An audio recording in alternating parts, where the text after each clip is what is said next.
오후의 시작 함께 하실래요? 안녕하세요. 세상의 모든 정보 아나운서 전주리입니다. 조금 전 10시 33분이었죠. 고위공자 범죄수사처가 내란 수괴 등 혐의를 받는 윤석열 대통령을 체포했습니다. 현직 대통령이 수사기관에 체포된 건 헌정사상 초유의 일인데요. 윤 대통령은 대국민 메시지를 내고 유혈 사태를 막기 위해 출석에 응했지만 공수처 수사를 인정하는 건 아니라는 점을 다시 한번 강조했습니다. 공수처 출석 이후 치열한 2차 법적 투쟁이 예상되는데요. 관련 소식 잠시 뒤 오늘의 뉴스에서 자세히 전해드립니다. 지난해 동덕여대 공학 전환 반대 시위 이후 부정적인 여론이 퍼지면서 여대 출신 학생은 채용 블랙리스트에 올리겠다는 이야기가 공공연히 나오기도 했죠. 기업이 이렇게 사회적 이슈를 이유로 특정 대학 출신을 채용하지 않기로 한다면 법 위반일지 채용 절차를 둘러싼 각종 궁금증 직장인을 위한 라디오 생존백서에서 살펴볼 예정이니까요. 궁금한 분들 함께해 주세요. 그리고 청취율 조사 기간 동안 세무적은 청취자 여러분들과 소통하는 시간 갖고 있습니다. 오늘은 일주일이 길게만 느껴지는 수요일, 지치고 힘든 여러분에게 위안이 되는 건 무엇인지 문자 받아보려고 합니다. 기운찬 하루를 보내게 하는 말 한마디도 좋고요. 기대하고 고대하는 특별한 이벤트도 좋습니다. 문자 보내주시면 추첨을 통해서 총 10분께 황금돼지 한돈 세트 보내드립니다.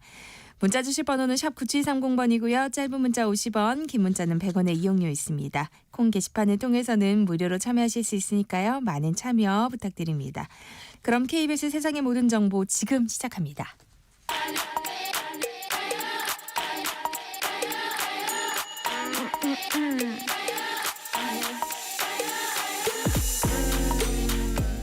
혹시 뉴스 빠뜨리셨나요? 한낮에 전해진 소식들 꼼꼼히 정리해드리겠습니다. 오늘의 뉴스 조현정 시사평론가와 함께합니다. 안녕하세요. 네, 안녕하세요. 네, 윤석열 대통령이 비상계엄을 선포한 지 43일 만에 내란 수괴 혐의로 체포됐어요. 네, 오늘 이 집행 시작부터 과정을 간략하게 먼저 정리를 해보겠습니다. 오늘 새벽 4시 50분경부터 경찰이 움직이기 시작했어요. 관저 진입로 확보를 시작하고 관저 앞길은 전면 통제했고요. 기동대 49개 부대 투입해서 현장 통제했습니다.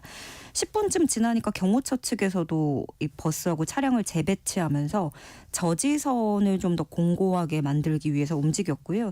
때문에 경찰이 이 버스 차벽에 막혀서 차량을 회차해서 우회하기도 했는데 경호처가 세운 차벽이 무려 6중으로 겹겹이 쌓여 있었어요.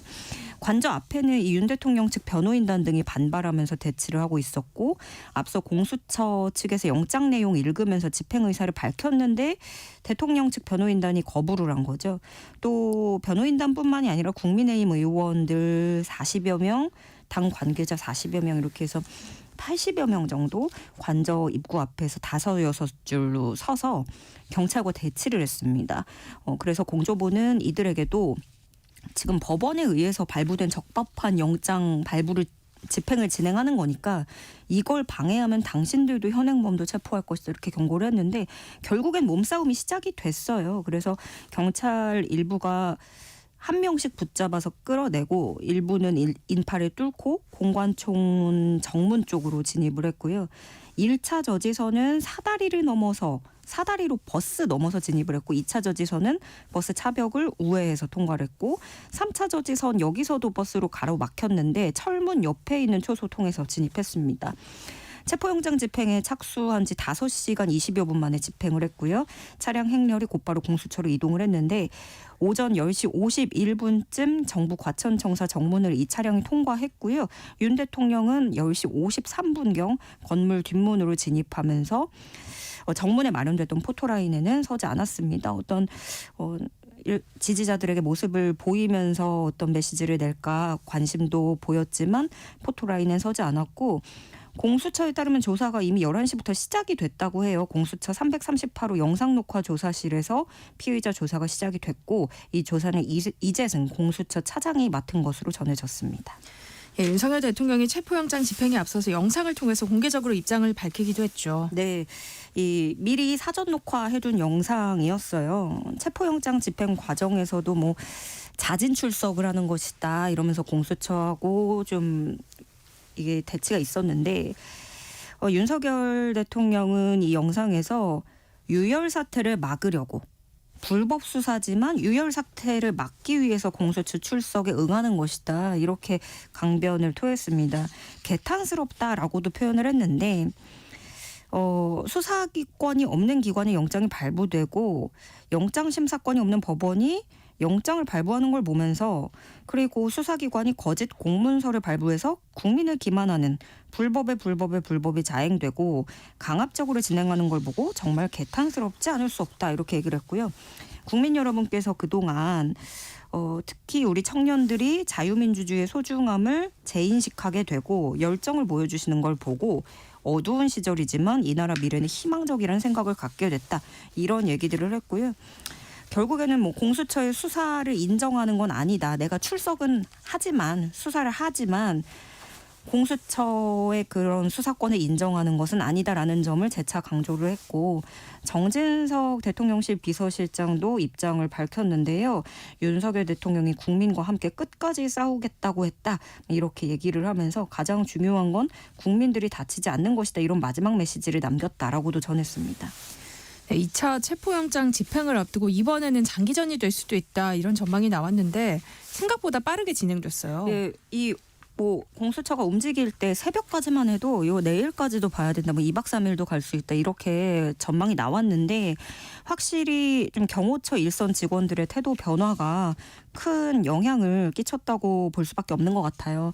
이번 2차 집행 때는 1차 때하고는 전혀 상반된 그림이 나왔는데 경호처가 경찰과 공수처의 길을 터주는 방식을 취한 거예요.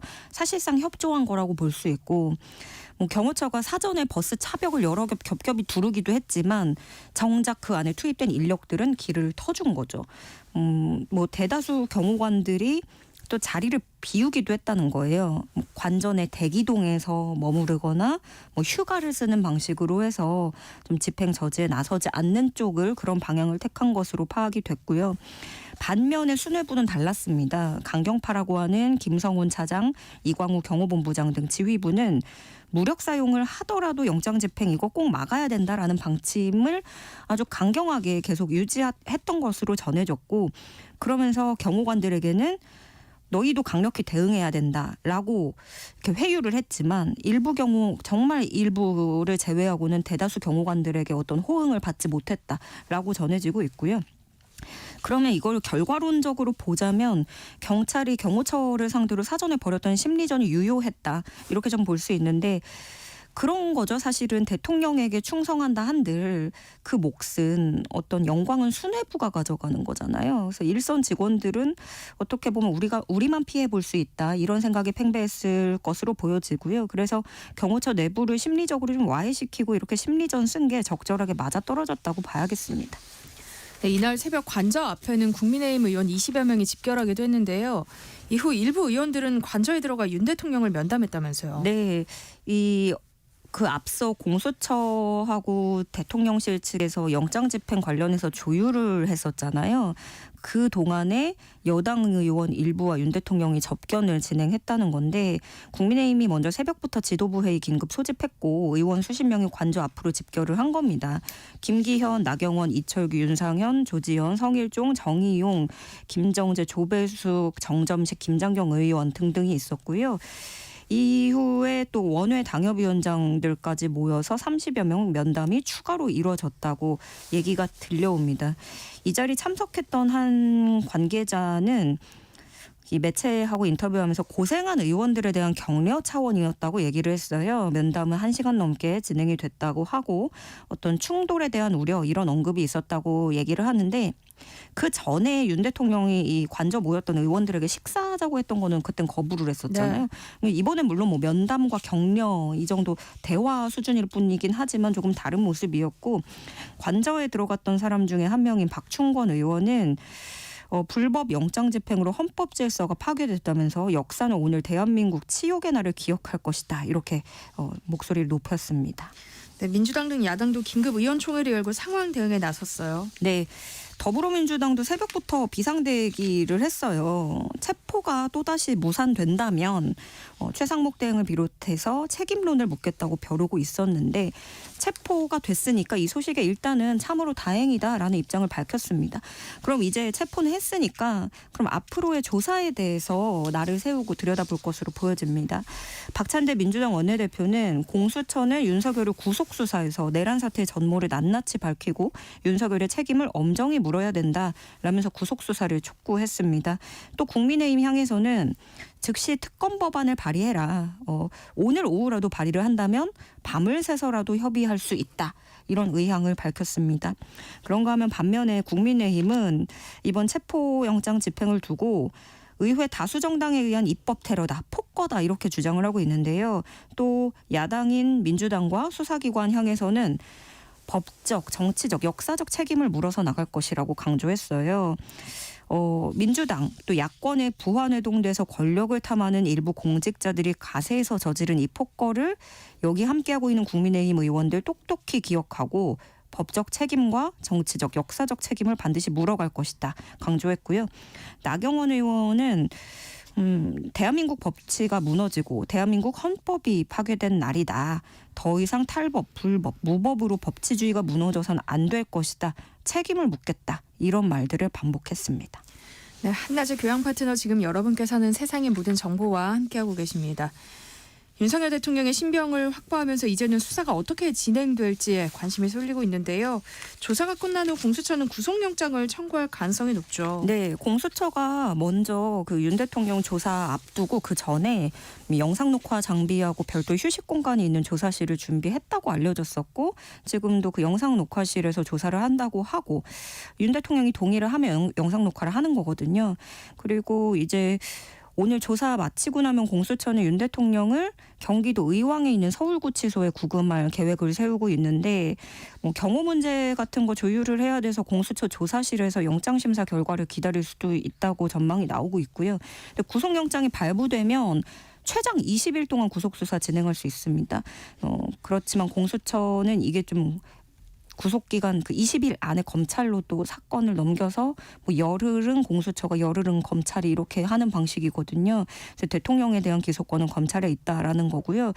그래서 검찰이 수사 마무리하고 기소하는 절차로 갈 것 같은데 일단 형사소송법상 체포한 피의자는 체포 시점부터 48시간 이내에 구속영장을 청구하거나 석방을 해야 됩니다. 그렇기 때문에 또 민주당 비롯한 야권이 얼른 구속수사해야 된다라고 촉구를 곧바로 하고 있는 거고요. 공수처가 구속영장 청구하면 윤 대통령은 서울구치소에 있다가 법원으로 이동해서 영장실질심사 받게 됩니다. 공수처 조사가 원활하게 이루어질 수 있을지 관심이 쏠리고 있는데요. 윤 대통령이 조사에서 묵비권을 행사할 가능성이 높다고요. 네, 사실 그동안에 관련해서 여러 증언들이 관계자들 입을 통해서 나왔고 검찰 비롯한 수사기관이 그런 증언들을 확보했기 때문에 그 내용들이 맞는지 이제 윤석열 대통령하고도 대질 조사를 해야 되는 거예요.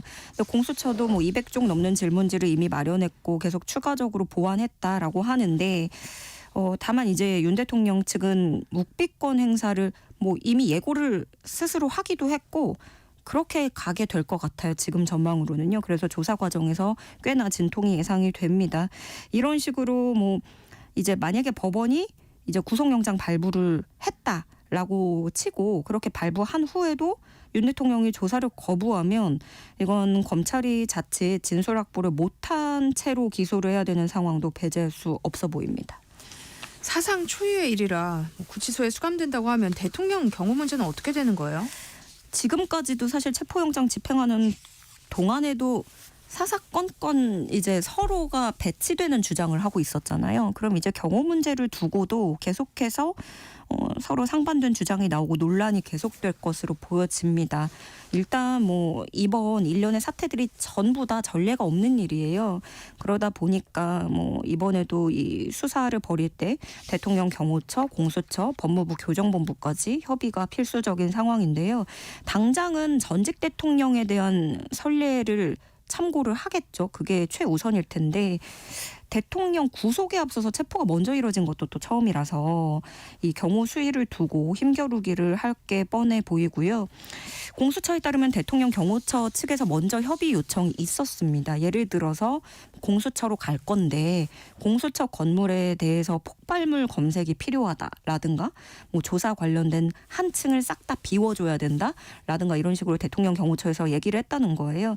뭐 법무부하고의 협의도 필요하지만 아직까지는 관련한 논의 들려오는 건 없는 것으로 파악이 됐고 박근혜 전 대통령 사례를 보자면 구속 결정되기 전까지는 경호처 경호가 이루어질 수도 있는데 그때하고 또 조금 다른 게 이제 전직 신분하고 현직 신분하고 또 다르기 때문에 경호처에서는 더 엄격한 기준을 해야 된다 이렇게 뭐 주장을 할 수도 있는 거고 다만 또 경호처 지휘부가 무너진 상황에서 과연 이 협상력이 또 경호처가 얼마나 또 발휘를 할지 그럴 의지가 있을지 이거는 또 다른 문제라서 변수가 있을 것 같고요.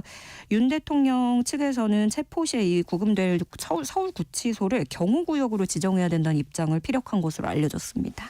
네, 오늘의 뉴스 여기까지 하겠습니다. 조현정 시사평론가와 함께했습니다. 고맙습니다. 네, 고맙습니다. 네, 세상의 모든 정보는 청취율 조사 기간 맞아서 여러분들과 조금 더 소통할 수 있는 작은 이벤트 이어가고 있습니다. 오늘은 무기력해지는 수요일 여러분에게 위안이 되는 건 무엇인지 문자 보내달라고 부탁드렸는데요. 1971님 오늘 사랑하는 아들 이정우의 13번째 생일입니다. 저는 요즘 아이 커가는 재미에 살아요. 아들 생일 축하한다. 건강하게만 자라주렴 하셨고요.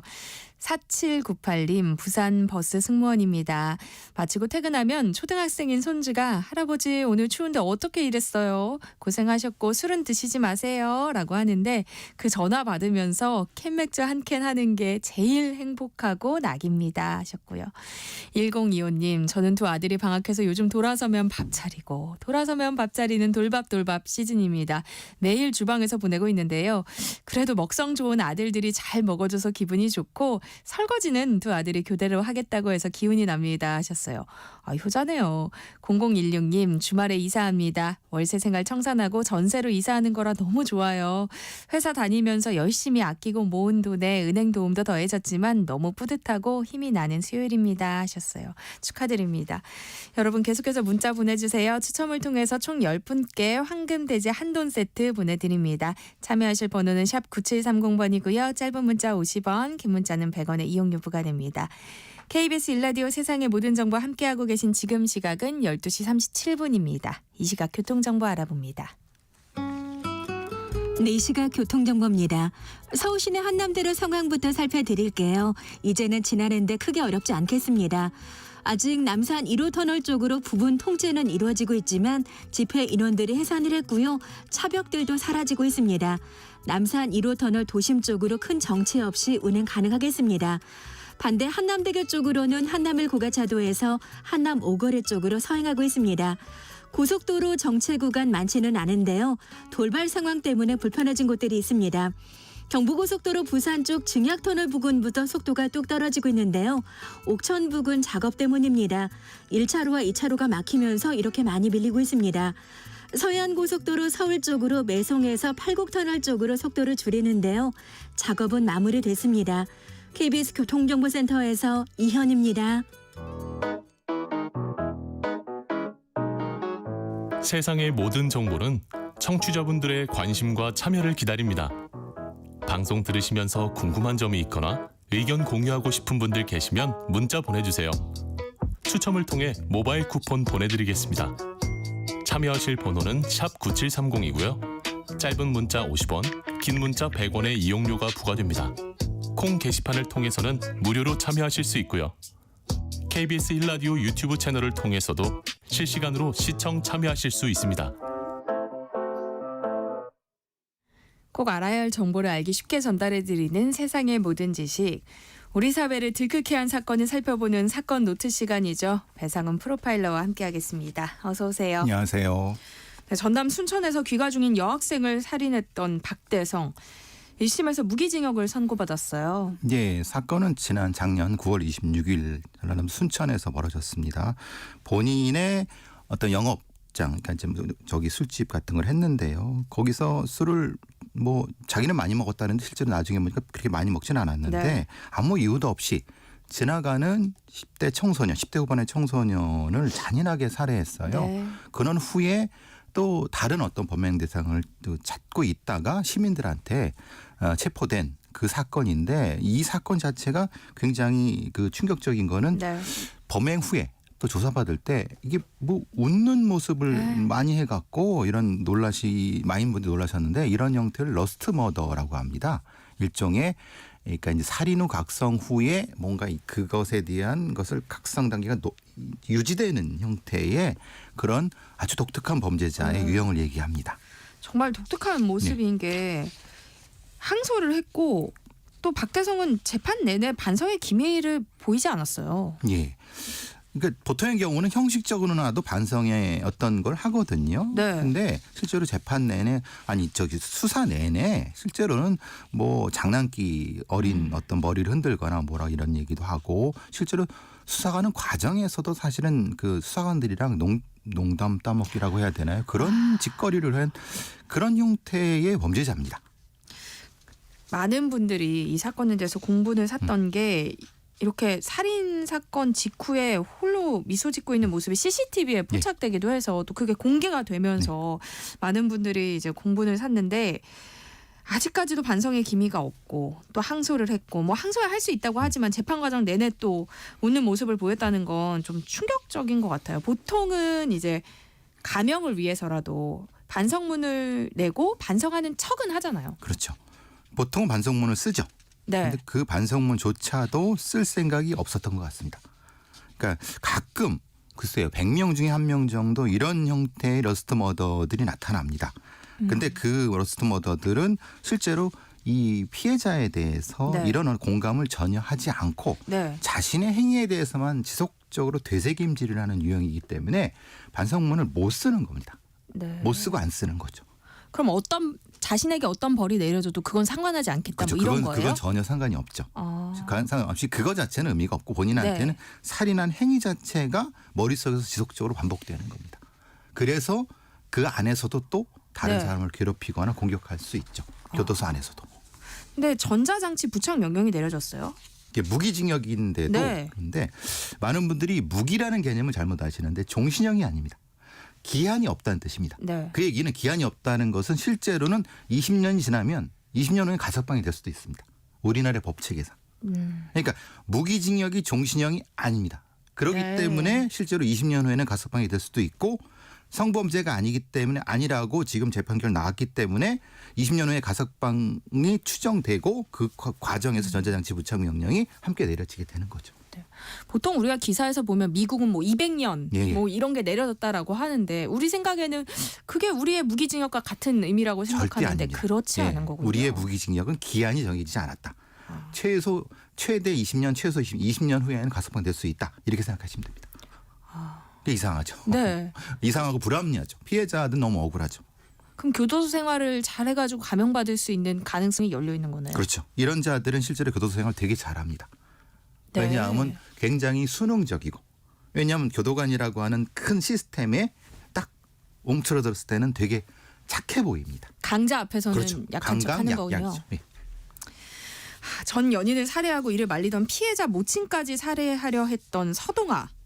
검찰이 사형을 구형했던데 그럼 이 사건도 사형 선고가 내려지지 않을 수 있는 거네요. 예, 그렇지 않습니다. 사형태우 내려지기는 거의 힘듭니다. 네. 우리나라의 법체계상 보통 2명 이상을 살해해야지 사형 선고가 내려지는데 네. 이 경우는 그렇지 않습니다. 이 경우의 사건을 조금 설명을 잠깐 드리면 2024년 11월 8일 날 여자친구가 거주하는 구미시 한 아파트에서 여자친구와 그의 어머니를 둘을 살해하려고 했는데 사실은 어머니는 미수에 그치고 그 전 여자친구라고 하는 무려 55번이나 찔렀어요. 네. 이건 뭐 오버킬이 나도 과잉살상 나도 이건 매우 심각한 형태의 범죄인데도 네. 불구하고 왜 그랬냐 했더니 신고하려고 했기 때문에 보복 살인 개념으로 한 겁니다. 네. 그런데도 실제로는 무기징역이 최대일 겁니다. 그런데 무기징역도 안 내려지는 경우도 상당히 많습니다. 교집합동 살인에서는.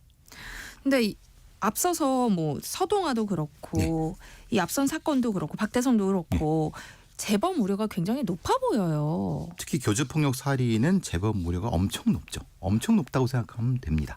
왜냐하면 자신이 당연히 누려야 할 권리를 자기가 침해당했고 그것을 일종의 회복하는 살인이라고 생각하기 때문에 이들은 절대 여기에 대한 뭐 반성이나 이런 게 없죠. 그러니까 다시 나오면 또 하죠. 그럼에도 불구하고 사형은 좀 내려지지 않고 있는 현실인 거잖아요. 그래서 사형 집행을 부활해야 한다 이런 주장도 나오고 있더라고요. 사형 집행 부활과 관련해서는 교수님 어떤 의견이세요? 저는 이런 종류의 범죄자는 사형 집행을 전 해야 된다고 생각합니다. 네. 그러니까 교정이 되는 사람들은 충분히 이 사형 집행 부분이 아니라고 생각하지만 네.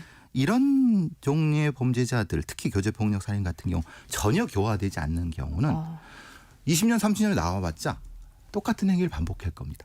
그때는 사실은 네. 감당하기 너무 어렵죠. 그러니까 많은 범죄자를 보셨으니까 아마 그런 생각이 드시는 예, 예. 거겠죠. 물론 제 개인적인 생각입니다. 네. 물론 우리나라의 어떤 정책적 방향상 사형이 다시 부활하기 쉽지 않을 겁니다. 예. 네. 이제 다음 살펴볼 사건은 일본에서 있었던 사건인데요. 어떤 사건인가요? 이게 좀 안타깝습니다. 일본에 유학 간 20대의 유모 씨라고 하는 한국 유학생입니다. 네.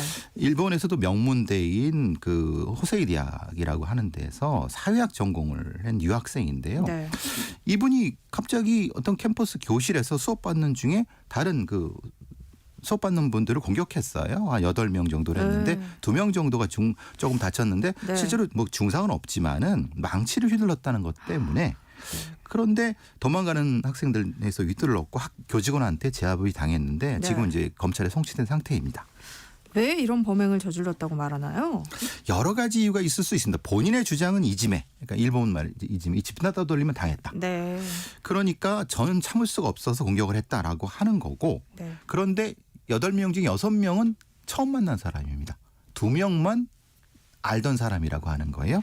그런데 이런 형태의 뭐 따돌림이라든가 이런 거에 대한 일종의 반박 공격 같은 경우는 모르는 사람도 공격할 수가 있습니다. 그러니까 이 범죄의 특성이 그렇습니다.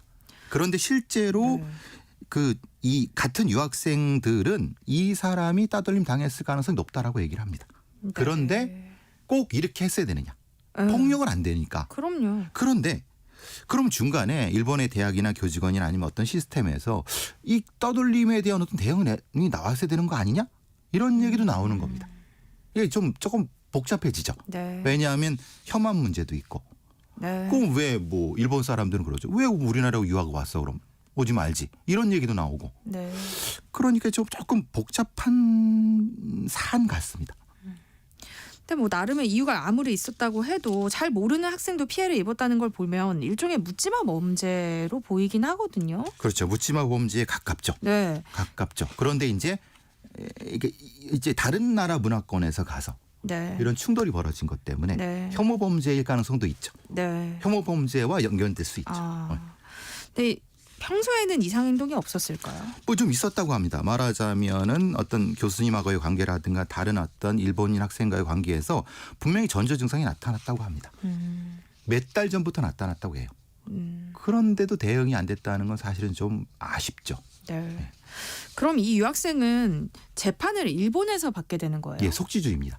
거기서 재판을 받고 거기서 처벌을 받고 우리 사법체계랑 관련이 없습니다. 왜냐하면 네. 거기서 또 민사소송을 당하면은 민사소송으로도 손해배상을 해줘야 됩니다. 형사재판도 받아야 되고 민사재판도 받아야 됩니다. 그렇지만은 네. 그게 심하지 않고 그렇기 때문에 집행유예 우리나라의 집행유예 같은 개념일 가능성이 높습니다. 예. 그렇지만 민사소는 조금 세게 좀 물어줘야 될 가능성이 높습니다. 네. 이제 다음으로 살펴볼 사건은 전세 사기 사건인데요. 세입자 보증금 약 60억 원을 가로챈 뒤에 미국으로 도주했던 부부가 현지에서 붙잡혔어요. 아주 악질적입니다. 아시다시피 세입자 90명한테 보증 62억을 깡통 전세를 통해서 그걸 소위 말하는 편취해서 미국으로 달아났습니다. 네. 달아났는데 실제로 미국의 이민 세관국가 공조를 통해 잡았어요. 네. 근데 이제 그게 시애틀에서 체포가 됐고 실제로는 이 부분이 사실은 안타까운 거고 분노를 하게 하는 건 그 돈으로 아들 펜싱 클럽 보냈다는 거예요. 그 전세 피해자들은 뭐 지금 극단적 선택도 하고 네. 엄청나게 고생을 하는데 자기 자식은 펜싱 이런 인간들이 있습니까? 죄송합니다. 너무 격해갖고. 근데 네. 이런 사람들이 그래서 다행히 이제 검거에 왔는데 네. 글쎄요 어떻게 될지 모르겠습니다. 제대로 처벌해야 될지. 근데 이들이 했던 행태를 보면 고급 주택가에 살면서 아들을 펜싱 클럽에 보내면서 호화로운 생활을 그렇죠. 했어요. 예. 이 피해자들은 얼마나 마음고생이 심했겠어요. 그렇죠. 예. 근데 또 잡힌 곳은 시애틀이에요. 예. 그럼 또 도주를 했었다는 거네요? 그렇죠. 그러니까 말하자면 한국에서 공여가 공조를 하기 전에 네. 진행되기 전에 여러 군데 돌아다닌 거죠. 아, 계속 이제 피해 다닌 거군요. 근데 그 돈 다 수사망을. 가져갔으니까. 네. 정말 엄벌이 내려졌으면 예, 맞습니다. 좋겠는데요. 절대 이런 사람들은 용서하면 안 됩니다. 근데 도피를 했으니까 이거는 가중처벌 대상 아닌가요? 되긴 되겠지만 우리는 그렇게 높게 가중처벌이 되지 않습니다. 모든 피해자를 다 더하지 않습니다. 아까 말씀드린 것처럼 어떤 하나의 사건으로만 그렇죠. 하나의 사기죠. 본다는 말씀이신 하나의 거예요? 사기죠. 사기들이 아닙니다. 예, 그러니까 미국 같으면 종신형이 나와도 우리는 네. 이게 10년들 안 왔다 갔다 할까요? 15년 나올까요? 그래서 안타까운 겁니다. 그럼 뭐 3명씩 여러 사건을 벌인 것과 네. 이렇게 많은 수를 한 사건을 네. 벌인 것과 별 차이 없죠. 그러니까 사기꾼들을 키워주는 거 아닙니까? 이건 좀 잘못된 겁니다. 네. 또 연초부터 현직 경찰관이 음주운전을 하다 적발된 사건이 있었어요.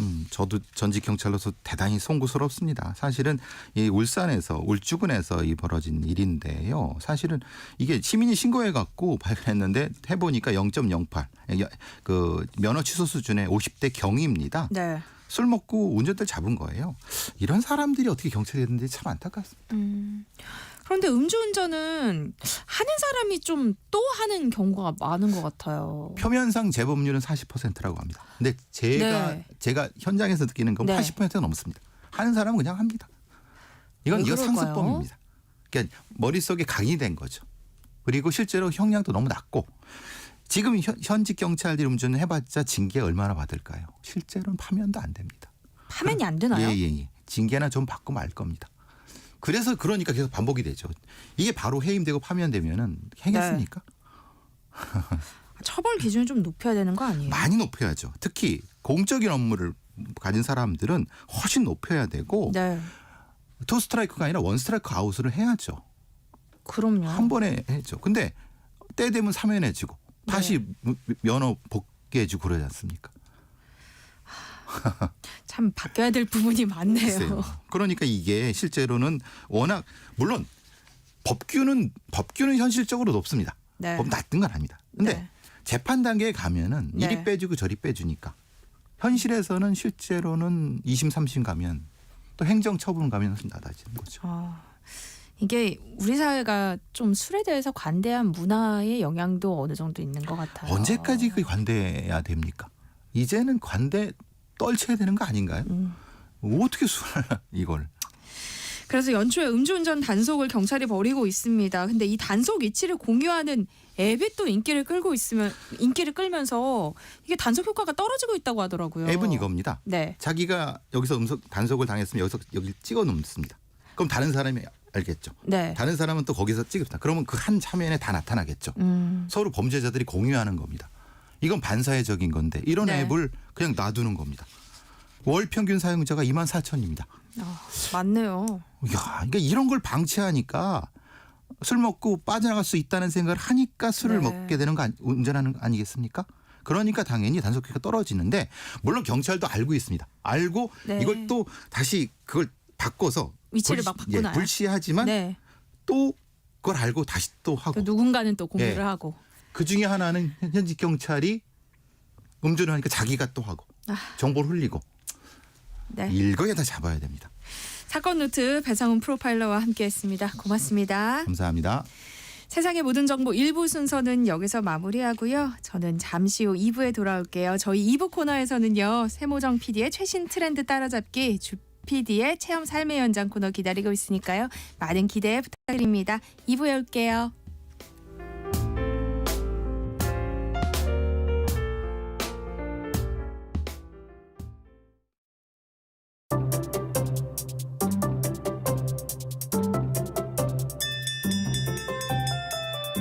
그 시절 12시 점심시간 종이 울리면 과연 오늘의 급식은 뭘까 궁금해하며 달려나갔습니다. 직장인이 된 지금 시계가 정오를 향해 달리면 오늘은 또 뭘 먹을까 작지만 행복한 고민을 합니다. 가장 허기질 시간 낮 12시 20분. 오늘의 뉴스가 궁금하신가요? 다양한 영양소를 골고루 담은 맛있는 뉴스 한 상 차려드리겠습니다. 오늘은 뭐 들을까 고민하지 마세요. 월요일부터 금요일 낮 12시 20분 언제나 이곳에서 당신을 기다리고 있는 세상의 모든 정보 아나운서 전주리입니다.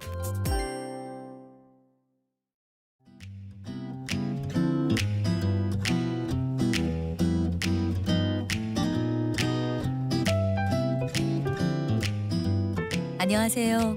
바른말 고운말입니다. 우리말 부사 가운데 폭삭이란 말이 있습니다.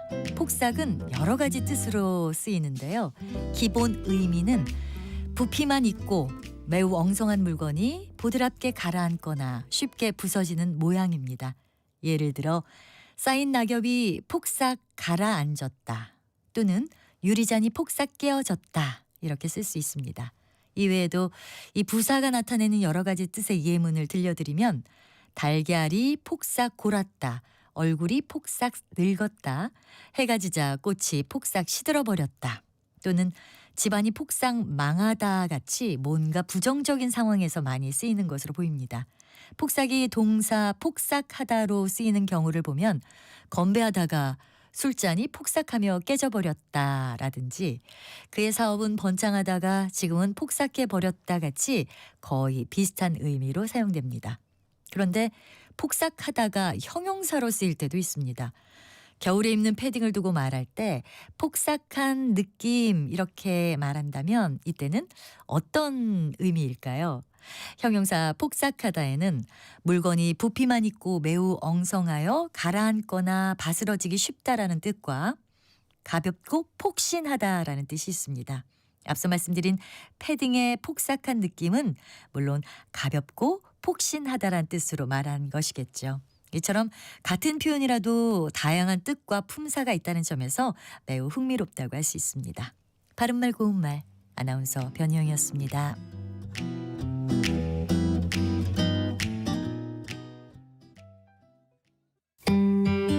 나눌수록 건강한 우리 동네 병원 이야기. 지난 추석 연휴 중3 아들이 갑자기 머리가 아프다고 하더니 구토 소리와 함께 더 이상 통화가 되지 않았습니다. 난생 처음 119를 불러 대학병원 응급실로 향했습니다. 출혈 부위도 출혈량도 위험한 초응급 상태였습니다. 늦은 밤이었고 위험한 수술이었지만 밤을 새워 수술해주신 의사 선생님 덕분에 저희 아이는 가족의 품으로 돌아올 수 있었습니다. 만약 응급실이 정상 운영을 안 했다면, 아이를 서울로 옮기다 시간을 지체했다면 어땠을까요? 지역 내에 든든한 의료기관이 있다는 게 너무 감사했습니다. 성기정님의 지역의료 경험수기 공모 당선작을 재구성했습니다. 이 캠페인은 건강보험 심사평가원과 함께합니다.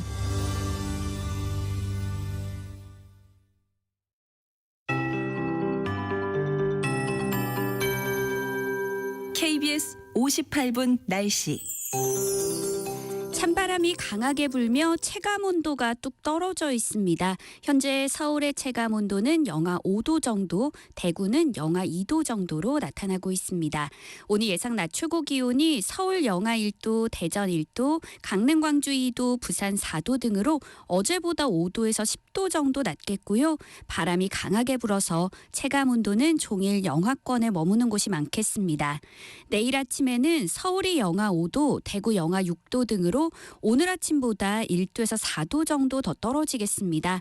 한파특보가 발효 중인 경기 북부와 강원 내륙, 경북 북동 산지의 기온은 내일 아침에도 영하 10도를 밑도는 곳이 있겠는데요. 내일 낮부터는 평년 기온을 회복하면서 추위가 누그러질 전망입니다. 오늘 대부분 지역이 대체로 맑겠지만 추위 때문에 해상에서 만들어지는 눈구름의 영향으로 서해오도와 제주도, 울릉도, 독도에는 가끔 비나 눈이 내리겠습니다. 내일은 수도권과 충청도, 전라도와 제주도 등 서쪽 지역을 중심으로 눈이나 비가 오겠습니다. 경기 동부와 강원 내륙과 산지, 충청과 제주도 산지에는 최고 5cm, 그 밖에 서쪽 지역에는 1cm 안팎의 눈이 올 전망입니다. 현재 서울의 기온은 영하 1.7도입니다. 송소진입니다.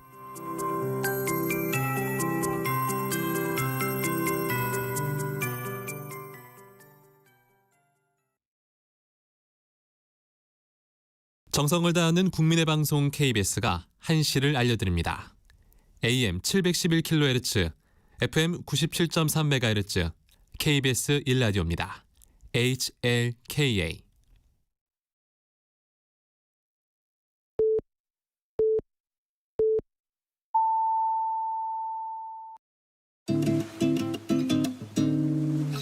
나른한 오후를 책임질 영양 만점 지식 비타민. 세상의 모든 정보.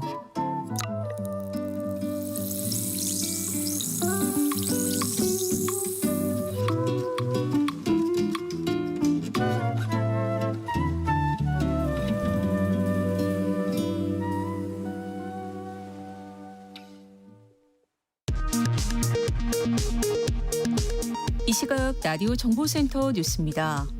공수처와 경찰 특별수사단이 오늘 오전 윤석열 대통령을 내란 수괴 혐의로 체포했습니다. 현직 대통령 체포는 헌정사상 처음입니다. 경호처는 1차 집행 때와 달리 영장 집행을 막지 않았는데 경호관 다수가 지휘부의 지시를 거부한 것으로 알려졌습니다. 공수처는 윤 대통령을 압송한 직후부터 조사를 시작했다고 밝혔습니다. 공수처는 48시간 안에 구속영장 청구 여부를 결정해야 합니다. 윤석열 대통령은 담화 영상을 통해 유혈 사태를 막기 위해서 불법 수사이기는 하지만 공수처에 출석한다고 주장했습니다. 국민의힘은 공수처가 민주당의 하청기관으로 전락했다고 비판했습니다.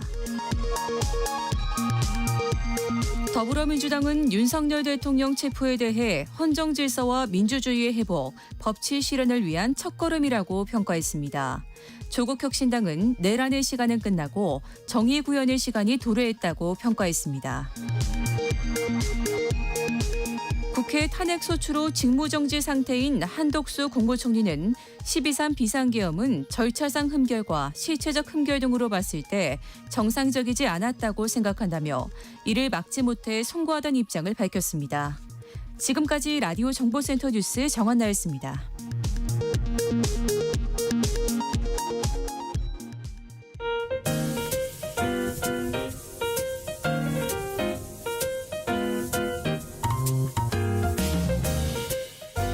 정신없이 바쁜 하루, 지금 우리 주변에서 벌어지고 있는 사건, 사고 소식들 한숨 돌리며 살펴보시죠. 하프타임 뉴스 임선우 뉴스캐스터와 함께합니다. 안녕하세요. 안녕하세요. 네, 윤 대통령에 대한 2차 체포영장 집행이 이뤄진 가운데 한남동 관저 인근 학교 학생들과 학부모가 계속되는 집회에 골머리를 앓고 있다고요. 네, 관저 주변에서 열리는 윤석열 대통령 탄핵 집회에서 발생하는 소음뿐만 아니라 격양된 시위 참여자들의 비속어와 또 혐오 발언으로 험악한 분위기가 고조되면서인데요. 학생들의 교육 환경에 악영향을 미칠 뿐만 아니라 안전까지 위협하고 있다는 지적이 나옵니다. 서울 한남초등학교는 방학 기간인데도 돌봄 교실과 방학 후 학교로 방과 후 학교 등으로 여전히 학생들의 발길이 끊이질 않는데 학교 정문에서 고작 300m 남짓 떨어진 한강진역 일대에선 보수단체 집회가 열리고 또 인근에선 진보단체가 맞불 집회를 놓고 있는 데다 학교 바로 코앞에서도 이 탄핵 반대 집회가 열리면서 밤낮 없는 집회에 학교 주변 소음이 끊이질 않는다고 합니다. 이 소음도 소음이지만 홀로 등교하는 학생을 붙잡고 말을 거는 집회 참가자들도 많고요. 이 집회 장소에선 스크린을 통해 연사의 험한 비속어가 그대로 생중계되기까지 합니다. 네. 이 학교 담벼락에는 아이들을 위해서라도 소리를 낮춰달라, 통학로는 지켜달라 현수막이 걸려 있지만 이를 비웃기라도 하듯 일부 정문 바로 앞에 자리 잡은 집회 참가자들 주변으로 쓰레기며 담배 꽁초들이 나뒹굴고 있습니다.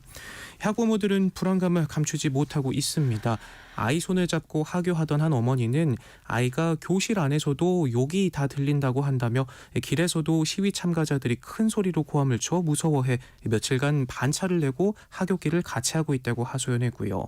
올해 2학년이 되는 아이를 둔 또 다른 부모도 경찰이 등교 차량을 위해 길을 터달라고 부탁해도 아무도 따르지 않아 결국 아이 손을 잡고 인파를 뚫으며 걸어갈 수밖에 없었다 말하면서 방과 후 학교를 다녀온 아이가 너무 시끄럽고 무섭다며 울먹여 사흘 동안 아예 학교에 보내지도 못했다고 합니다. 상황이 이런데도 집회를 통제할 뾰족한 방법을 찾기가 힘들어서 우려는 더 커지고 있습니다. 네, 정부가 제공하는 아이돌봄 서비스의 돌보미가 아이를 학대한 혐의로 경찰 수사를 받고 있어요. 네, 정부가 운영한다에 믿었건만 상상도 못한 일이 벌어졌는데요. 네. 부모가 설치한 CCTV를 통해 공개된 장면 정말 충격적입니다.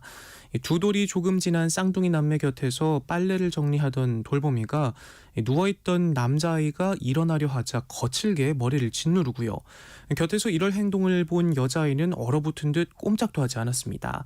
그러자 이번엔 여자아이를 밀치고 연달아 손찌검을 하는데 발로 다리를 차서 아이를 쓰러뜨리고 급기야 우는 아이의 발바닥을 때리기도 합니다.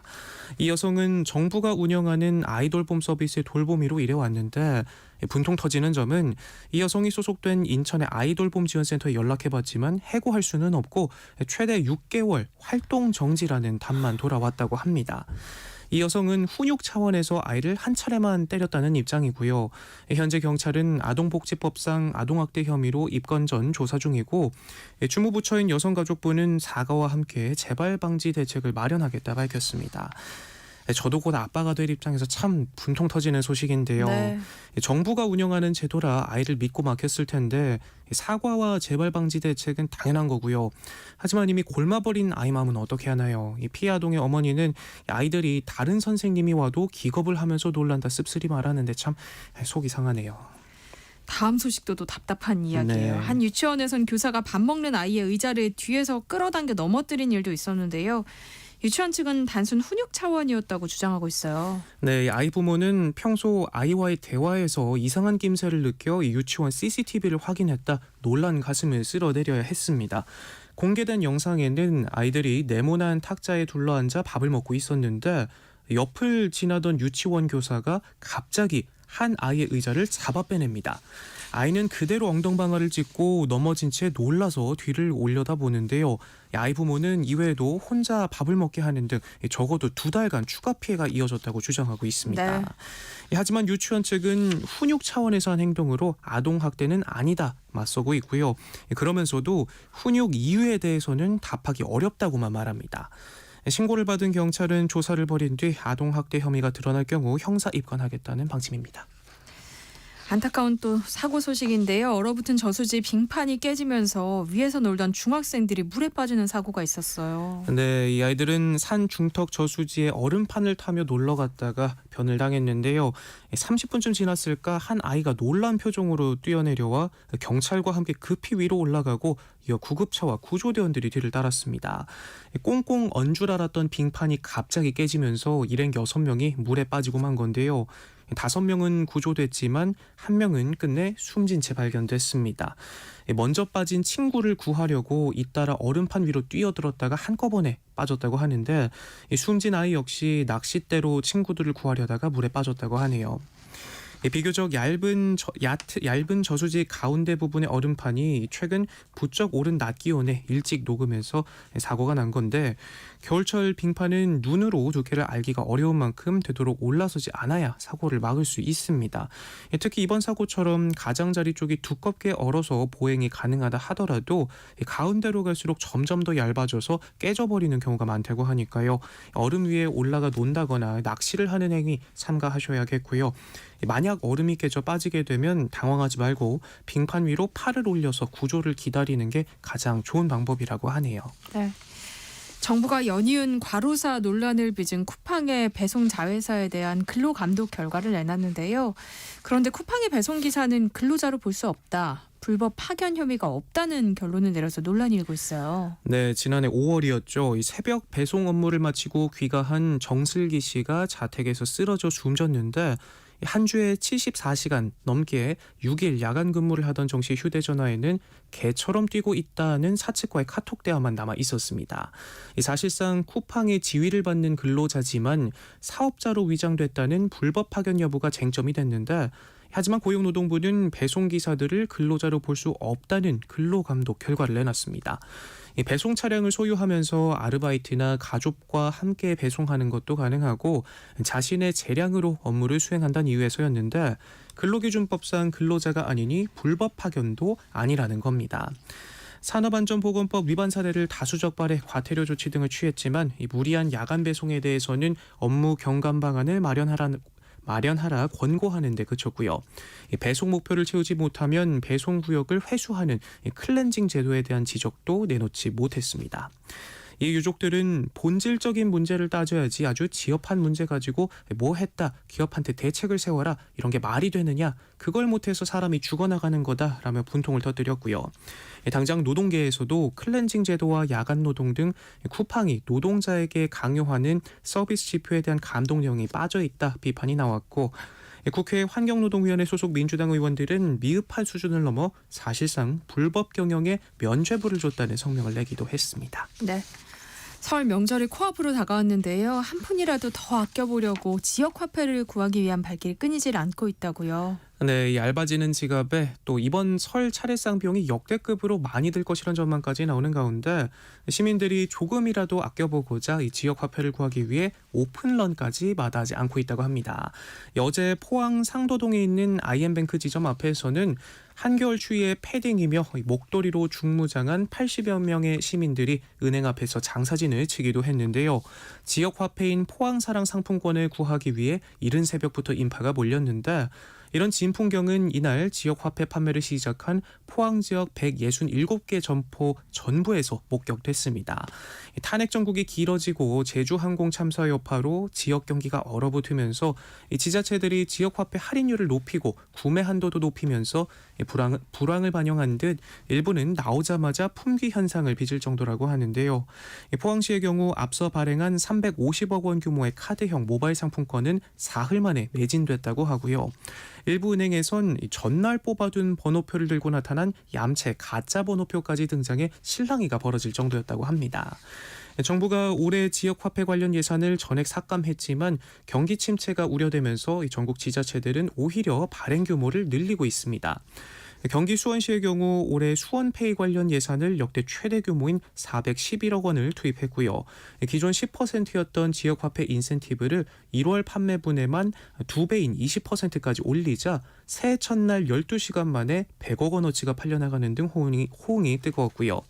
광명시도 광명사랑화폐 충전 한도와 인센티브를 올리면서 1월분 지원금 40억 원이 1시간 반 만에 모두 소진됐다고 합니다. 경기 둔화로 한계 상황에 내몰린 채무자들이 많아졌는데요. 빚을 갚기는커녕 이자조차 감당 못하는 채무자들이 역대 최대를 기록한 것으로 전망되고 있어요. 네, 대부분 경기 침체 직격탄을 맞은 영세 자영업자들인데 올해 채무조정 신청자가 21만 명을 넘어서면서 역대 최다를 기록할 것으로 보입니다. 자영업자들은 매출은 급감했는데 오른 물가 탓에 사실상 손에 쥔 돈이 하나도 없다며 차라리 코로나 때가 나았다라고 말하기까지 하고요. 한 고깃집 주인은 폐업할 돈이 없어 울며 겨자 먹기로 영업은 하고 있지만 남은 건 1억 2천만 원에 달하는 빚뿐이라고 한숨을 내쉽니다. 개인 신용대출부터 사업자 대출까지 받을 수 있는 건 다 받아 어떻게든 버텨보려 했지만 이제는 그냥 두 손 두 발 다 들게 됐다며 추심 전화에 시달리던 끝에 결국 채무 조정을 신청했다고 하네요. 못 버티고 폐업하더라도 빚의 악순환은 끊어내기가 힘든데요. 프랜차이즈 커피 전문점을 운영하다 너무 어려워져 폐업했다는 한 점주는 채무는 1억인데 적자로 손해본 금액은 4억 원에 달한다 말끝을 흐리기도 했고요. 집계되지 않은 그림자 대출은 훨씬 더 많을 것으로 보입니다. 전문가들은 신용회복위원회가 금융회사와 협약된 것만 채무 조정을 해주고 있는 상황이다. 불법 사채업자들 같은 경우 협약을 할 수도 없고 어찌할 수가 없다 말하고 여기다 전국 불안까지 겹치면서 상황은 최악으로 치닫고 있습니다. 네, 최근 온라인 커뮤니티에서 이름조차 발음하기 힘든 한 식당이 화제가 되고 있어요. 네, 강서구 화곡동에 있는 이거 어떻게 읽어야 될지도 잘 모르겠는데요. 뿜깔 맑고 울루우르란 이색 간판을 내건 식당이 바로 그 주인공입니다. 최근 여러 온라인 커뮤니티에는 이 식당이 팔고 있는 10,000원짜리 김치 두루치기 메뉴 사진과 함께 배달앱 별점 5점 만점, 배달비 무료, 여기에 맛까지 좋아 가성비와 가심비를 모두 챙길 수 있다는 후기가 잔뜩 올라오고 있는데요. 그러면서 도대체 가게의 이름 뜻이 뭔가 하는 궁금증도 커졌습니다. 사연을 들어보니 식당 주인은 가게를 열기 전엔 아이와 함께 산으로 들로 놀러 다니며 많은 시간을 함께 보내다가 분점제의가 들어와 문을 열었는데 아이와 더는 놀아줄 수 없는 미안한 마음에 아이에게 대신 가게 이름을 지어보라 했더니 이 모양으로 지으라 우겼다고 말해 웃음을 자아내기도 했습니다. 그러면서 가게 이름이 괴상해 죄송하다, 진작 말씀드리지 못한 건 별다른 뜻도 없고 막둥이가 초등학생 때 외계어로 지은 이름이라고 말하면서 정확히 쳐야만 하니 검색되니까 본인도 힘들다 말하기도 하고요. 식당 등록 정보에는 까까머리를 한 아이의 사진도 함께 올라와 있는데 누리꾼들은 아이 사진을 보니 납득이 된다, 너무 귀엽다, 아버지 사랑 듬뿍 받고 건강하게 자라라 많은 덕담을 남겨주기도 했고요. 이름만 보곤 동남아 식당인 줄 알았다, 이름이 특이해서 기억에 오래 남을 것 같다라는 재밌다는 반응들도 보였습니다. 네, 임선우 뉴스캐스터와 함께했습니다. 고맙습니다. 고맙습니다. 세상의 모든 정보는 청취율 조사 기간을 맞아서 오늘은 지친 여러분을 힘나게 하는 것은 무엇인지 문자 받아보고 있는데요. 콩으로 오은주님이 저는 올해 비정규직에서 정규직으로 전환됐습니다. 그동안 회사에서 인정받기 위해 노력한 결과이기에 제 자신에게 잘했어, 수고 많았어 라고 격려해주고 있어요 라고 보내주셨어요. 고생하셨습니다. 축하드려요. 5929님, 세상의 모든 정보 잘 듣고 있는 자영업자입니다. 작년 미국으로 딸이 시집을 갔는데요. 수요일 또는 목요일 아침 카톡으로 통화를 하거든요. 그 목소리를 들으면 피로가 확 풀리고 새로운 힘이 납니다. 보내주셨어요. 4433님, 저는 4시에 작업이 끝나는데요. 작업 끝내고 막걸리 한잔하면 피로가 싹 가십니다. 하루의 행복이 숨쉬는 시간이죠. 하셨고요. 3494님, 저는 요양보호사 생활을 1년여 동안 하고 있습니다. 요양원에서 생활하면서 어르신을 돌본다는 게 제가 인생 60여 년을 살아가면서 가장 보람 있는 일이 아닌가 싶어요 하셨어요. 대단하시네요. 보람도 있지만 힘드시기도 할 텐데. 3095님, 택배 배달 중인데요. 차에 펑크가 났네요. 그래도 다행히 보험사가 빨리 와주어서 다행이에요 하셨고요. 6365님, 얼마 전 초등학교 졸업한 첫째 딸이 혼자 점심 챙겨 먹고 설거지, 싱크대 정리까지 깔끔하게 하고 버스 타고 도서관에 가더라고요. 아기 같았던 아이가 어느새 이렇게 커서 무엇이든 스스로 할 수 있는 아이로 자랐다는 게 너무 든든합니다 라고 보내주셨어요. 기특하네요 정말. 오늘 문자 보내주신 분들 가운데서 저희가 추첨을 통해서 10분께 황금돼지 한돈 세트 보내드립니다. 그리고 혹시 02로 시작되는 전화가 오면 꼭 받아주시고요. 세모정 잘 듣고 있다고 말씀해 주시길 부탁드립니다. 내일 점심 메뉴 추천. 귀로 듣는 푸짐한 지식 한 상 어떠세요? 세상의 모든 정보. 아나운서 전주리입니다. 일터에서 억울한 일은 없어야겠죠. 알아두면 도움이 되는 노동법 이야기, 직장인을 위한 라디오 생존백서, 소나무 노동법률사무소 김우신 노무사와 함께합니다. 어서 오세요. 네, 안녕하세요. 오늘은 어떤 주제로 이야기 나눠볼까요? 네, 청년층 실업률이 5% 중후반대에 머물러 있습니다. 그리고 일하지 않고 쉬었다는 청년들은 더 많은 수준인데요. 문제는 이런 상황에서도 채용 비리가 아직도 발생하고 있고 채용 블랙리스트가 존재하고 있다는 것도 잘 알려져 있습니다. 그러니까 취업을 준비하는 우리 청년들의 시름이 날로 깊어질 수밖에 없는데요. 오늘은 부정 채용하고 채용 블랙리스트를 근절할 수 있는 방법이 뭐가 있을까를 한번 말씀드려 볼까 합니다. 네, 라디오 생존백서 오늘은요, 채용 절차 공정화법을 둘러싼 각종 궁금증 풀어볼 예정입니다.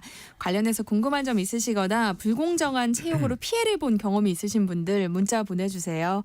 김효신 노무사가 해법을 제시해드립니다. 참여하실 번호는 샵 9730번이고요. 짧은 문자 50원, 긴 문자는 100원의 정보 이용료 부과됩니다. 콩 게시판을 통해서는 무료로 참여하실 수 있으니까요. 많은 참여 부탁드립니다. 추첨을 통해서 모바일 커피 쿠폰 보내드립니다. 계속해서 이야기 이어가 볼까요? 남녀공학 전환 반대 시위가 격화된 이후 동덕여대 졸업생에 대한 낙인 찍기가 공공연하게 발생하고 있다, 이런 이야기가 나오기도 하던데요. 이거는 불법 아니에요? 네, 먼저 전말을 알려드리면 지난해 말이죠. 우리 고용노동부 산하기관인 한국산업인력공단의 이사장이 동덕여대 출신 학생들을 채용 시에 걸러내고 싶다는 내용의 글을 SNS에 올려서 논란이 일었습니다. 네. 만약에 어느 회사가 동덕여대 출신들을 선발하지 않겠다고 한다면 블랙리스트로 볼 수 있거든요. 그래서 이 채용 블랙리스트를 만드는 것 대해서는 뭐 근로기준법이나 채용 절차 공정안에 관한 법률 위반인지 대해서 먼저 살펴봐야 되겠습니다. 먼저 근로기준법에서 정한 취업 방해 금지 규정을 하고 있는데요. 이것이 위반이 아닌가 한번 생각해 보면 예전에 마켓컬리라는 곳에서 물류센터에서 일하던 일용직 중에 근태가 불량한 근로자 명부를 만들어서 채용 대행 업체하고 공유하고 이들의 취업을 막는 조치를 했습니다. 그래서 여기에 있는 근로자들이 근로기준법 위반으로 신고를 했습니다만은 우리 서울 동부지검에서는 자사 인력 관리를 위한 블랙리스트 작성은 위반이 아니라면서 사용자의 채용 인사권의 정당한 권리 행사라면서 불기소 결정을 했습니다. 또한 채용 절차법에서는 거짓 채용, 채용 강요 등을 금지해 놓고 있어서요. 채용상 차별에 관한 규정이 없어 이 법으로 차별이 어려운 것도 사실입니다. 그게 기업의 정당한 권리 행사라니까 이해할 수가 좀 없긴 한데요. 네. 여대 출신이라는 이유로 채용을 하지 않는 건 이건 차별 아니에요? 맞습니다. 이 경우에서 채용 블랙리스트가 노동법에 의해 문제가 될 수 있는 유일한 경우는 성별을 이유로 채용상 불이익을 주는 경우가 되겠습니다. 이건 남녀 고용 평등과 일가정 양립 지원법에서 정하고 있는데요. 여기에서는 성별을 이유로 한 채용 차별을 금지하고 있습니다. 그러므로 여대 출신을 이유로 채용에 불이익을 주는 것은 여성에 대한 차별이 되겠죠. 거기에서는 제재가 있을 수 있겠지만 우리 특정 학교인 동덕여대 출신을 이유로 불이익을 줄 시에는 현재로서는 법적 제재 수단이 없다고 말씀드리겠습니다.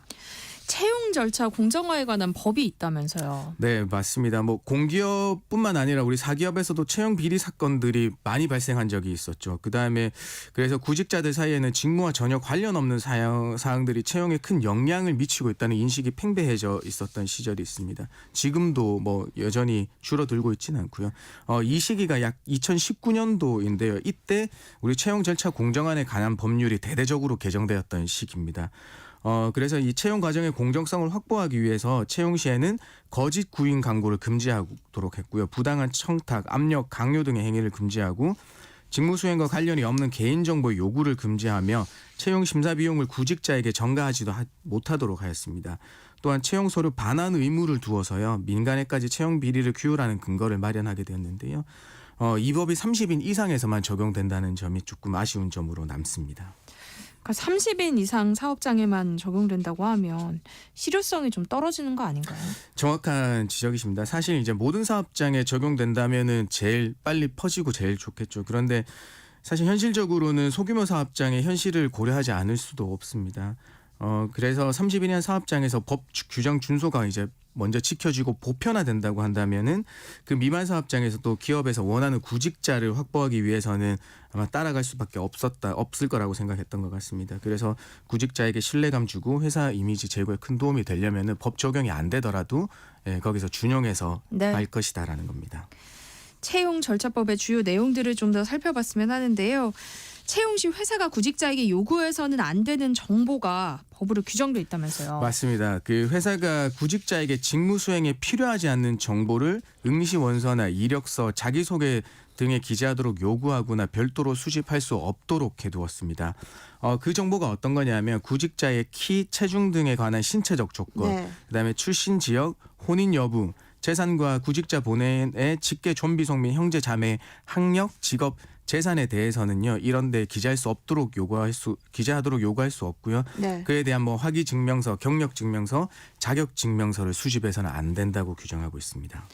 그런데 간혹 회사가 좀 가까이 사는 직원을 뽑고 싶어하는 경우도 있잖아요. 네, 맞습니다. 그래서 응시 원서에 주소지를 좀 기재하도록 요구하기도 하는데 그럼 이것도 불법이에요?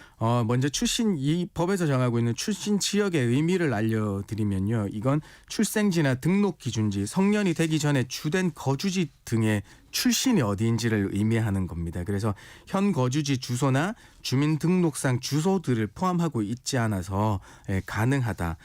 그 이유를 알려드리면 뭐 노동부의 매뉴얼에 기재된 따르면요. 국민 대다수가 뭐 성인이 되면 진학이나 취업 준비 등의 사유로 출신 지역을 떠나 타지에서 생활하는 현실을 감안한 것이라고 합니다. 금융권의 경우는 채용할 때 신용 정보를 줘야 한다고 하면서 동의서 요구한 사례가 있다고 들었는데요. 이거는 문제가 없는 건가요? 사실 이거는 특수한 경우가 되겠습니다. 이 금융권이니까 돈을 만지는 곳이니까 고도의 청렴성이 요구되는 직무 수행이라고 볼 수 있겠습니다. 원칙적으로는 이 개인의 부채 등에 관한 정보는 수집 금지 대상 그 정보이긴 해요. 그런데 이처럼 금융권이라는 특수한 곳에서의 돈과 관련된 업무를 하기 때문에 고도의 청렴성이 요구되어서 신용 정보 등을 통해 확인하는 것이 가능하다라는 점을 알려드리겠습니다. 응시 원서에서는 묻지 않았지만 이제 면접을 통해서 과도하게 개인적인 정보를 묻기도 하잖아요. 이건 법적으로 문제가 되지 않나요? 이게 상식적으로는 문제가 돼야 되는 게 맞죠. 그런데 이제 법에서는 직무 수행에 필요하지 않은 개인 정보를 이력서나 응시원서, 자기소개서 등에 기재하도록 못하고만 하고 있어서 면접 시에는 문의해서는 안 된다고 규정해 놓고 있진 않습니다. 네. 그래서 면접 시에 문의했다고 해서 과연 과태료를 부과할 수 있을지에 대해서는 여기서는 의문이 있는 것이 사실입니다. 뭐 규정이 되고 안 되고를 떠나서 그 이력서를 보고 얘기하는데 다른 뭐 개인 정보를 심각하게 물어볼 필요는 없을 것 같습니다. 네.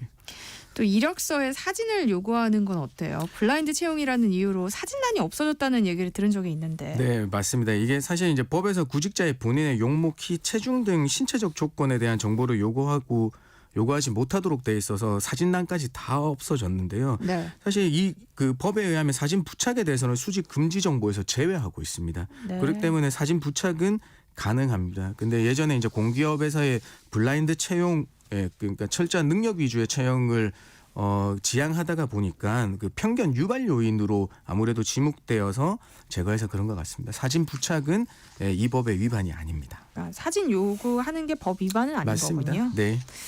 회사가 구직자의 면면을 살피겠다면서 이제 별도의 동의를 받아서 직무와 무관한 개인 정보를 수집하는 건 어떻게 되나요? 사실 이건 이제 별도의 동의를 받으면 되는 거 아니냐고 이제 말씀하시는 분들이 많아요. 다른 법에서도 그렇지만 이게 이 법 조항이 강행 규정이냐 임의 규정이냐에 따라서 다른데요. 강행 규정은 동의를 받아도 되지 않는 거다. 예, 그래서 이 법 조항이 강행 규정이거든요. 그래서 반드시 지켜야 할 것을 의미하니까 구직자 동의 여부에 상관없이 수집 불가한 것입니다. 그렇군요. 네, 동의 받더라도 과태료 부과 대상이 되겠습니다. 반대로 구직자가 본인을 더 어필하고 싶은 마음에 막 금지된 정보를 제출하는 경우도 있잖아요. 네, 이거는 뭐 어쩔 수 없죠. 사실 이제 구직자가 자발적으로 제출했는데 뭐 회사가 했다고 해서 법 위반으로 보서는 안 될 겁니다. 사실 보지도 않고요. 네. 근데 다만 회사가 이제 채용 공고할 때 여러 가지 일정이라든지 관련 내용에 대해서 고지하도록 되어 있어요. 거기에서 수집 금지 정보를 안내해서 번거로운 일 안 생기도록 조금 조치해 주셨으면 좋겠습니다. 과태료 부과받게 되면 얼마예요? 개인정보 이력서 등의 기재 요구하거나 입증자로 수집한 회사면 500만 원 이하 과태료를 규정해놨는데요. 이게 항상 다 부과되는 것이 아닙니다. 1차에는 300, 2차에는 400만 원, 3차에는 500만 원이 되는데요.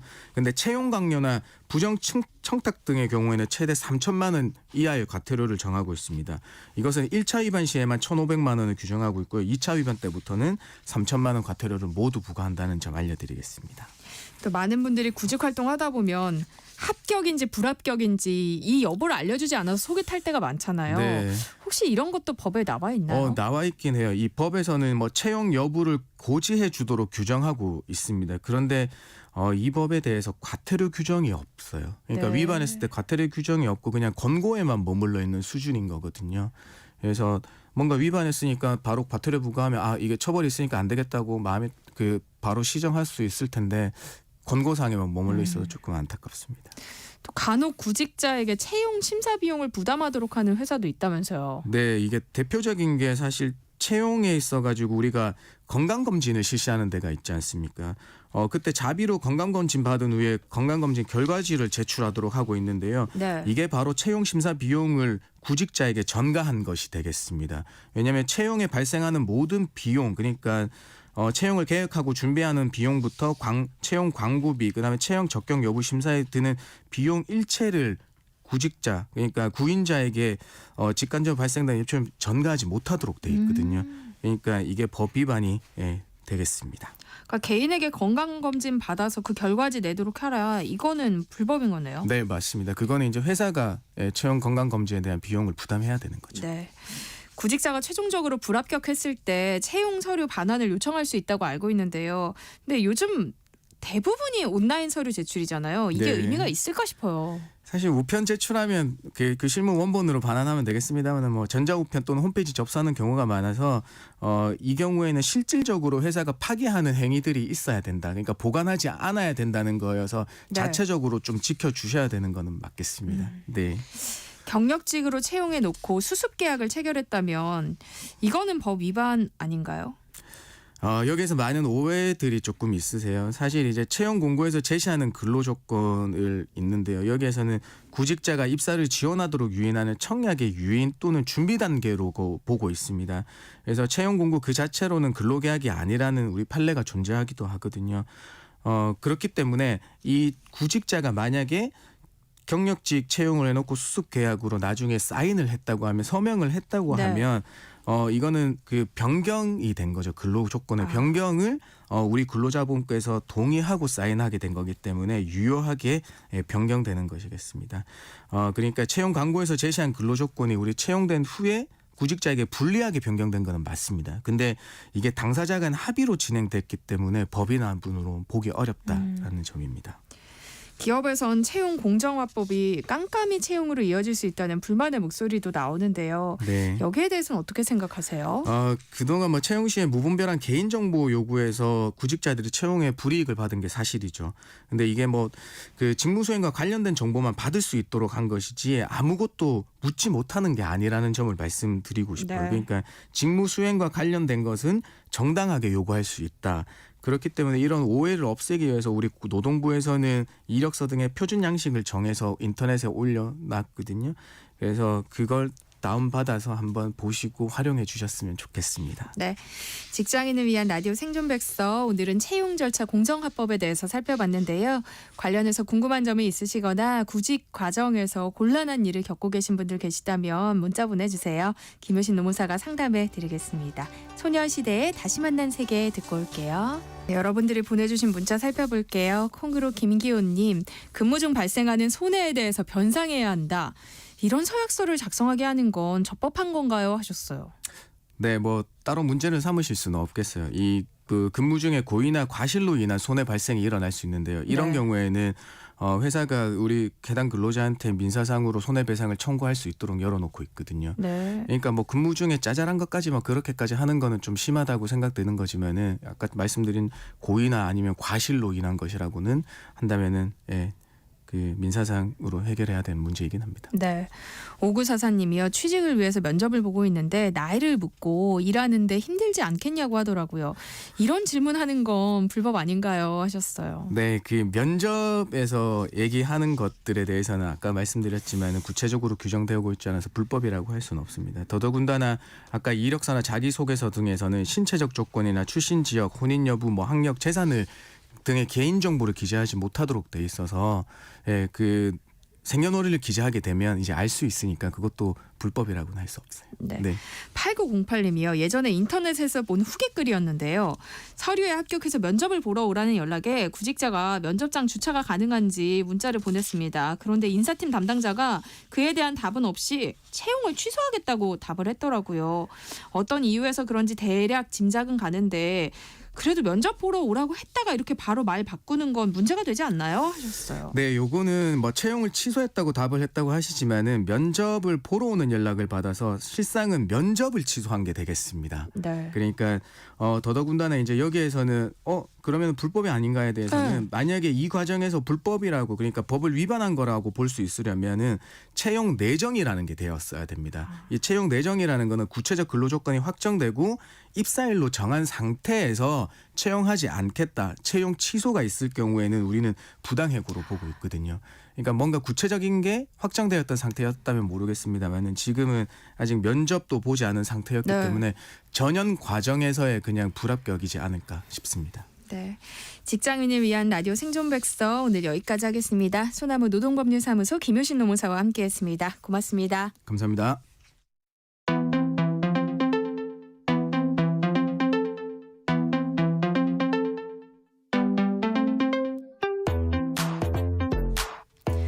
매주 매주 수요일 세모정 담당 PD가 직접 체험한 세상의 모든 트렌드를 알려드립니다. 오늘은 주하영 PD와 함께하겠습니다. 어서 오세요. 안녕하세요. 굉장히 또 오랜만에 인사를 드리는 것 같아요. 네, 되게 오랜만에 뵙는 것 같아요. 거의 한 2-3달 만인 것 같은데 그러니까요.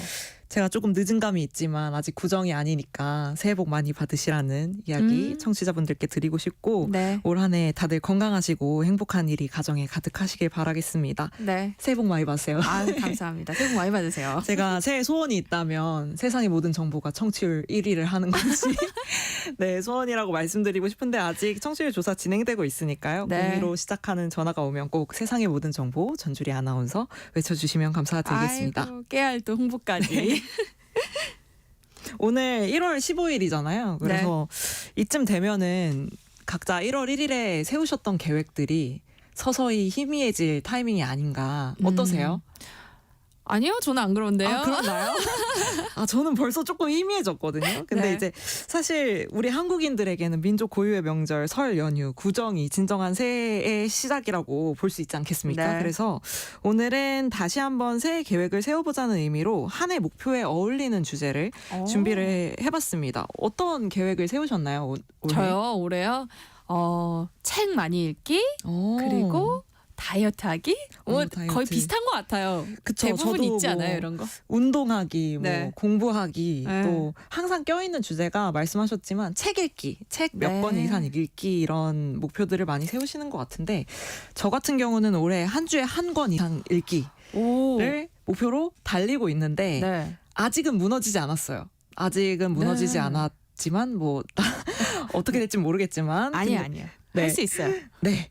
근데 요즘 이런 책 읽기가 하나의 트렌드로 젊은 세대들에게 주목받고 있다고 해요. 그래서 오늘은 책 읽기 트렌드, 텍스트 힙에 대한 이야기를 해보겠습니다. 네, 이성규 님도 그렇고 7076 님도 그렇고 구정이 아니라 설날입니다. 설입니다. 이렇게 또 정정 문자 보내주셨는데요. 아, 저 텍스트 힙 들어본 것 같기도 해요. 근데 정확하게 이게 뭐예요? 글자를 의미하는 텍스트 그리고 개성 있고 멋지다는 의미의 힙하다가 결합된 신조어고요. 말 그대로 텍스트가 곧 멋이다 이런 의미입니다. 요즘 이미지랑 영상이 범람하는 디지털 시대에 텍스트 자체를 즐기는 흐름이고요. 예를 들자면 말씀드렸다시피 책을 읽거나 글자를 뭐 직접 필사를 하듯이 쓰는 것 같은 경험들이 남들과 차별화되는 힙한 지점이 되어서 하나의 트렌드로 자리 잡았습니다. 그런데 요즘 사람들이 책을 많이 안 읽는다는 이야기도 하잖아요. 네, 맞습니다. 작년 4월에 나온 문화체육관광부의 2023년 국민 독서 실태조사에서는요. 아직 2024년 데이터는 나오지 않았고요. 네. 2023년 기준 우리나라 성인의 연간 종이책 독서량이 1.7권에 불과하다고 나왔어요. 종합 독서율을 보면 43%. 그러니까 성인 10명 중에 6명은 1년 동안 단 한 권의 책도 읽지 않는다라는 데이터가 나왔었는데 또 요즘에 저희 하프타임 뉴스에서도 몇 번 소개를 드렸었는데 족보가 족발 보쌈의 준말이다. 혹은 심심한 사과가 지루한 사과라는 의미다. 이런 젊은 층의 문해력 문제가 논란이 되어가지고 조금 화제가 되었었는데 이런 데이터 이면에 주목받았던 것들이 20대의 독서율이에요. 1년에 책을 한 권 이상 읽는 20대가 74.5%. 그러니까 전 연령대 중에 가장 높았다라는 데이터가 있었고 전체 독서율이 그렇게 높지 않은 상황이긴 하지만 그 가운데에서도 20대는 책을 읽긴 한다는 것입니다. 그래서 또한 성인 종합 독서율이 10년간 매년 감소하고 있대요. 근데 그 반면에 2023년을 기점으로 10대 청소년의 종합 독서율은 상승세로 전환되었다라는 데이터도 있고요. 또 하나의 사례를 말씀드리자면 작년 6월에 열린 국내 최대 규모의 책축제 2024 서울국제도서전 이 행사에서는 무려 15만 명에 달하는 사상 최대의 인파가 몰려서 화제가 됐었는데요. 이 중에 상당수가 2030이었다라는 후문이 있었고 저도 실제로 이 도서전에 방문을 했었는데 뭐 입장을 하기 1시간 전부터 줄이 엄청 길게 늘어서 있던 기억이 나고 또 입장하고 나서도 사람이 엄청 많고 현장에 있는 거의 대부분의 사람들이 2030 세대였던 것이 기억이 납니다. 확실히 젊은 사람들이 독서에 관심을 가지나 봐요. 근데 하영 PD도 책을 좀 읽죠. 책 마니아라고 말씀을 드릴 만큼 많이 보지는 못하는데요. 그래도 제가 나름 문학 문학을 전공한 사람이거든요. 아, 영문과를 나왔고 네. 뻘소까지 문과이기 때문에 네. 어릴 때부터 종이책을 읽는 건 조금 좋아하는 편이었어요. 그래서 관련한 활동은 꾸준히 해오긴 했는데 올해 목표도 아까 말씀드렸다시피 한 주에 한 권을 읽자였고 네. 올 한 해 열심히 또 읽어보려고 합니다. 책 관련해서 따로 할 수 있는 활동 같은 거 있어요? 아무래도 모든 콘텐츠가 그렇겠지만 책이라는 게 읽을 당시에는 굉장히 인상 깊은 문장들이 많아요. 그리고 뭔가 이거 되게 나에게 울림을 준다 하는 내용들이 많은데 사실 돌아서면 까먹거든요. 돌아서면 까먹게 되는데 이게 일반적으로는 그래서 이걸 방지하기 위해서 독후감을 많이 쓰잖아요. 어릴 때 방학 숙제로 몰아서 독후감 막 하루에 맞아요. 3-4개씩 썼던 기억이 나는데 예전에는 또 블로그 같은 곳에 길게 북 리뷰를 남기는 분들이 많았어요. 근데 최근에는 SNS가 그 자리를 대체하는 추세에 있습니다. 예를 들면 인스타그램, 틱톡, 유튜브 같은 새로운 SNS들이 그 자리를 대체하고 있고요. 인스타그램 같은 경우에는 한 몇 년 전에도 북스타그램, 책스타그램, 뭐 독서스타그램 이렇게 해시태그를 달아서 한 뭐 3-4줄 정도 책에 간략한 내용 혹은 느낀 점 같은 것들을 써서 업로드하는 계정이 많았고 네. 그 중에 하나가 저였습니다. 네. 네, 제가 이런 계정을 운영한 적이 있었거든요. 몇 그럼 년 지금 전에. 안 해요? 지금은 안 합니다. 왜요? 지금은 없애버렸고 몇 년 전에 제가 한 3년 정도 운영을 했었던 것 같아요. 그래서 이 해시태그를 타고 꽤 팔로워가 많이 있었고 그리고 당시에는 이제 출판사에서 이런 SNS 계정을 운영하는 사람들을 대상으로 뭔가 서포터즈 같은 것을 뽑아서 뭐 신간으로 나올 예정인 도서들을 미리 보내주시고 뭔가 네. 뭐 리뷰를 올려주세요. 막 이런 이벤트들도 많이 진행을 했었거든요. 그래서 저도 막 그런 기회들을 통해서 책을 읽어본 적도 네. 있고 이런 기억이 있는데 최근에 이런 계정들이 계속 이제 유지가 되고 또 제가 했던 것처럼 이런저런 말들을 올리는 것보다는 조금 이제 감성적인 사진을 찍어가지고 딱 한 줄. 한 줄 네. 평, 영화 한 줄 평 하듯이 이렇게 남기는 형식들이 많은 것으로 확인을 했습니다. 또 유튜브로 책 리뷰 영상 올리시는 분들도 많은데요.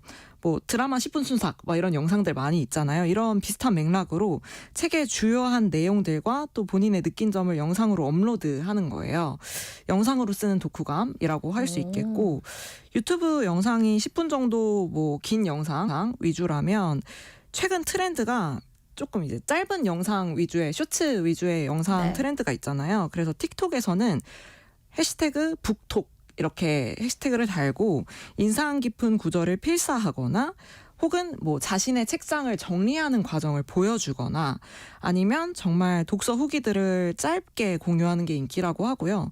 이게 주목할 만한 부분이 단순히 독후감에 그치는 게 아니라 자신의 책상을 소개하거나 필사하는 과정을 보여주면서 책을 읽는 것 자체보다는 읽는 과정에 집중하는 것이 요즘 세대의 책 소비 트렌드라는 점입니다. 근데 독서는 보통 혼자 하는 거잖아요. 그래서 지루하게 느끼는 사람들도 있는데 그렇죠. 책을 좀 다른 사람들과 함께 즐기는 방법을 알려주시면 좋을 것 같아요. 아무래도 대표적으로는 독서 모임이 있을 수 있을 것 같아요. 뭐 지역 도서관에서 운영하는 독서 동아리 같은 것들도 있고요. 아무래도 최근에는 어플리케이션 기반으로 모임을 많이 하다 보니까 어플리케이션 기반의 독서 모임 서비스에 유료로 가입하는 방법도 있습니다. 뭐 트레발이나 넷플연가 뭐 이런 다양한 어플리케이션들이 있는데 이 어플리케이션 모임의 종류나 방식이나 가입의 비용이 상이하니까 상황에 맞게 활용이 가능하시고 유료 모임의 경우에는 모임에 적합한 공간이나 전문 지식을 가지고 있는 모임장들이 있어요. 그래서 사실 장점이 조금 있거든요. 전문적인 이야기들을 들을 수 있기 때문에. 네. 근데 아무래도 유료다 보니까 부담이 될 수 있으니 각자 상황에 맞게 모임에 참여하시면 될 것 같아요. 저도 언뜻 엿들어서 알고 있는데 하영 PD 독서 모임 참여하고 있죠. 네, 저도 꽤 오랫동안 이어오고 있는 독서 모임이 있는데 저 같은 경우는 앞서 말씀드렸던 뭐 어플리케이션이나 뭐 도서관에서 운영하는 건 아니고 지인 중심으로 이제 아름아름해서 구성한 모임이 있어요. 근데 이제 이런 거 치고는 이탈자가 없이 꽤 뭐 한 3년 넘게 네, 진행을 하고 있어서 살짝 의아하긴 하거든요. 그래서 제가 오늘 주제가 텍스트 힙이라서 이 저의 모임원들에게 인터뷰를 조금 요청을 했는데 네. 이 친구들이 굉장히 어리둥절해 하더라고요. 자기들은 어쩌다 보니까 이제 바빠서 모임을 탈퇴하지 못했을 뿐인데 벼랑간 힙하다는 평가를 받으니까 굉장히 네. 어리둥절하다라는 반응을 보였고, 그래서 이 친구들에게 텍스트입 트렌드에 대한 의견, 그리고 독서 모임을 하면 뭐가 좋은지, 어떤 걸 기대하는지 종합적으로 한번 들어봤습니다. 사실 저는 텍스트입이라는 단어를 이번 인터뷰하면서 처음 들었어요. 누군가는 허세다, 있어빌리티다 하면서 부정적으로 표현할 수는 있지만 저한테는 조금 더 능동적이고 자유로운 이미지를 주는 것 같아서 그런 점은 꽤 멋있다고 느껴집니다. 저희는 아무래도 책을 읽는 것 자체를 업으로 삼지 않다 보니 좀 더 내가 원하는 이야기가 무엇인지, 내가 만나길 원하는 텍스트가 무엇인지 그것 자체를 좀 고민하고 즐기는 모임이 된 것 같습니다. 평소에 절대 가보지 않을 서점 코너의 책들에 관심을 갖게 되는 게 좋았습니다. 저 혼자서는 잘 선택하지 않았을 책을 접할 기회가 생기고 또 그 덕분에 독서의 폭이 넓어지는 점도 책 모임의 큰 장점이라고 생각합니다. 책을 읽는다는 것 자체가 작가가 바라본 세상, 내가 간접적으로 경험을 해볼 수 있는 거잖아요. 이 자체로도 이미 거인의 어깨에 올라서서 세상을 보는 되게 소중한 경험이라고 저는 생각을 합니다. 그래서 이렇게 멤버들의 경험이랑 시선도 달라질 테고 그런 변화를 같이 겪으면서 이야기를 나누는 것이 저는 가장 기대가 됩니다. 네, 제가 이분들에게 요청을 드리고 답변을 편집하면서 느낀 건데, 이게 독서 모임 인터뷰라고 해서 부담을 가진 건지 아니면 정말 이 친구들이 책을 열심히 읽어서 그런 건지 모르겠지만 흔하게 잘 쓰지 않는 단어들을 많이 사용해서 인터뷰를 해줬어요. 네. 그중에서 저는 이제 방금 이제 여자친구가 이야기해준 거인의 어깨에 서서 세상을 본다. 저도 그 멘트 네, 이런 문어적인 표현이 굉장히 많이 공감이 됐어요. 최근에 한 출판사에서 하는 브이로그에서 어떤 편집자분이 그 책을 왜 사랑하는지 설명을 하려면 내가 살아온 인생을 전체 다 얘기할 수밖에 없다라는 이야기를 하셔서 굉장히 많은 화제가 된 적이 있었거든요. 그 얘기랑 조금 비슷한 맥락인 것 같아요. 제가 참여하는 독서 모임의 경우에는 말씀드렸다시피 지인 중심으로 구성이 되다 보니까 각자 직업군이 다 다르고 또 관심의 영역도 다르기 때문에 책을 선정을 하거나 또 관련한 내용을 토의하는 과정에서 제가 그냥 혼자 책을 읽었을 때는 생각할 수 없었던 다른 시각을 경험할 수 있거든요. 네. 그래서 이제 그 사람의 인생을 알게 되는 거죠. 사실 모임을 하면서 이것이 마치 조금 더 높은 곳에 올라서서, 그러니까 거인의 어깨 위에 올라서서 더 넓은 세상을 바라볼 수 있다라는 의미로 이런 표현을 써준 것 같습니다. 그래서 제가 독서 모임을 스스로 구성하고 싶으신 분들이 계실 수 있을 것 같아서 저희가 하는 모임의 방식에 대해서 조금 말씀을 드려보자면 저희 모임 같은 경우에는 2달에 한 번 정도 만나요. 2달에 한 번 정도 모이고 매번 이제 주제 도서 한 권을 정해서 책에 대한 이제 리뷰를 하는데 제가 듣기로는 어떤 다른 모임들은 뭐 돌아가면서 책의 내용이나 관련한 전문 자료들을 한 사람씩 맡아서 이제 발제를 하는 식으로 이제 형식을 가지고 진행을 한다고는 하는데 저희가 그렇게 성실한 편은 아니어가지고 저희는 그냥 자유롭게 읽고 와서 서로 어떤 게 인상적이었는지 뭐 어떤 부분이 좋았고 또 왜 좋았는지 이런 이야기들을 자유롭게 나누고 또 안 좋은 부분이 있었으면 그것도 서슴없이 이제 얘기를 하는 모임이고요. 또 가능하다면 관련한 파생 도서나 뭐 자료들을 추가로 읽고 오기도 합니다. 또 저희가 아무래도 3년 정도 됐다 보니까 조금 진부해질 수 있잖아요. 모임이 똑같은 사람들이랑 막 3년 넘게 모이면서 이야기들을 하다 보면 생각이 이제 거기서 거기다라고 느껴질 수 있으니까 다양한 외부 활동을 하면서 조금 이걸 리프레시하려는 노력을 하고 있는데 대표적으로 제가 기억에 남는 것들을 말씀드리면 시집을 함께 읽었었던 적이 있었어요. 네. 시집을 읽을 때는 따로 시집을 정하지 않고 각자 원하는 시집을 읽고 와서 당일에 만나서 각자 그 시집의 이제 대표적인 시들을 소개를 하고 서로 마음에 드는 시집을 교환하는 그런 이벤트도 해본 적이 있고 또 독립서점을 함께 방문을 해서 사장님께 저희 다음에 무슨 책 읽으면 좋을까요? 막 이런 추천을 직접 받아보기도 하고요. 또 에세이를 읽었던 적이 있었는데 이제 공교롭게도 그 에세이를 쓰신 분이 그 모임원의 지인이었던 거예요. 그래서 저자를 직접 만나서 이야기를 들어보기도 했고요. 또 미술 관련 서적을 읽었을 때는 서적을 읽고 미술관에 같이 갔어요. 관련된 전시를 직접 보러 갔었고 지난 연말에는 저희가 읽었던 그 3년 동안 읽었던 책을 모두 모아서 들고 같이 스튜디오에서 사진을 찍었습니다. 네, 이런 이벤트를 했었는데 제가 사실 이게 지인 위주로 구성된 모임이라서 책보다는 친목이 위주가 아닌가라는 생각이 들었는데 사실 이렇게 많이 읽었더라고요. 그 사진들을 보니까. 네. 그래서 관련된 활동을 직접 몸으로 해보게 되면은 텍스트로 존재했던 것들이 경험이 되어서 저에게 입혀지는 것 같다라는 생각도 들었습니다. 독서 모임이 지금 3년간 이어지고 있는 비결이 뭔지 저는 들으니까 알 것 같네요. 어떤 비결이? 지금 말한 거 다. 어떻게 보면 많은 과제를 주지 않아서 부담감은 덜어주되 그렇죠. 네. 너무 지루해지지 않도록 중간중간에 이벤트를 이어가고 있다. 다른 것들을 많이 했습니다. 네. 아까 도서전 이야기도 했잖아요. 도서전에서는 어떤 경험을 주로 할 수 있어요? 아무래도 가장 큰 행사가 서울국제도서전인데요. 뭐 일단 도서전에 방문하면은 책을 구매할 수 있어요, 당연히. 근데 작년에 제가 방문했을 당시에는 거의 모든 출판사 부스에서 얼마 이상 구매 시 굿즈 증정 이런 이벤트를 운영하고 있어서 사실 책이 무거워서 저 많이 안 사고 싶었거든요. 근데 이제 귀여운 굿즈들을 보다 보면 나도 모르게 그 줄에 서 있게 됩니다. 네. 뭐 함정은 제가 그때 산 책을 아직 모두 읽지 못했다는 점이고요. 또 저자를 초청해서 북토크를 진행하기도 하고 또 이 북토크 같은 경우에는 평소에 잘 진행하지 않는 작가들을 만날 수 있다는 것이 도서전의 장점이라고 볼 수 있겠고요. 또 이 국제 도서전뿐만이 아니라 독립출판물 전문 북페어 같은 것들도 있고 서울뿐만이 아니라 지방에서도 많이 진행을 하니까 관심 있으시면 방문해 보시는 거 추천드리겠습니다. 네. 젊은 층들이 책에 관심을 보이는 텍스트 힙 현상에 대해서 부정적인 시선도 존재한다면서요? 네, 과시용 독서가 아니냐라는 지적이 있는데요. 이게 읽지도 않은 책을 읽어서 읽은 척하거나, 그러니까 읽은 척을 하거나, 뭐 인테리어용 책을 구매하는 것이 아니냐, 허영심을 채우기 위해서 책을 조금 나쁜 목적으로 이용하는 것이 아닌가라는 지적이 있는데 이게 재밌는 것은 당사자인 출판 업계에서는 이 뭐 과시용이든 허세용이든 반기는 분위기예요. 이게 허세 때문에 책을 구매하고 있더라도 이게 진짜 독서의 마중물이 될 수 있다라는 생각 때문인데요. 다양한 과시 문화 중에서 하필 책을 선택했다는 것 자체가 긍정적이다라는 의견들을 보여주고 있고 이런 걸 증명하기라도 하듯 이제 한 대형 서점에서는 과시용 독서 콜렉션을 공개하기도 했습니다. 이게 독서의 허들을 낮춘다는 점에서 많이들 좋아하시는 것 같아요. 네. 이유가 어쨌든 업계에선 책에 관심을 가진 것 자체를 긍정적으로 볼 수밖에 없을 것 같은데요. 그럼 젊은 세대가 이렇게 책에 관심을 가지게 된 이유는 뭐예요? 몇 가지 분석이 있는데요. 디지털 디톡스의 영향을 받았다는 설이 있어요. 그러니까 디지털 매체에 대한 피로도가 높다 보니까 자극에서 벗어나고 싶어서 책을 읽는다라는 이야기가 있고 또 아이돌 인플루언서의 영향을 받았다는 설도 있습니다.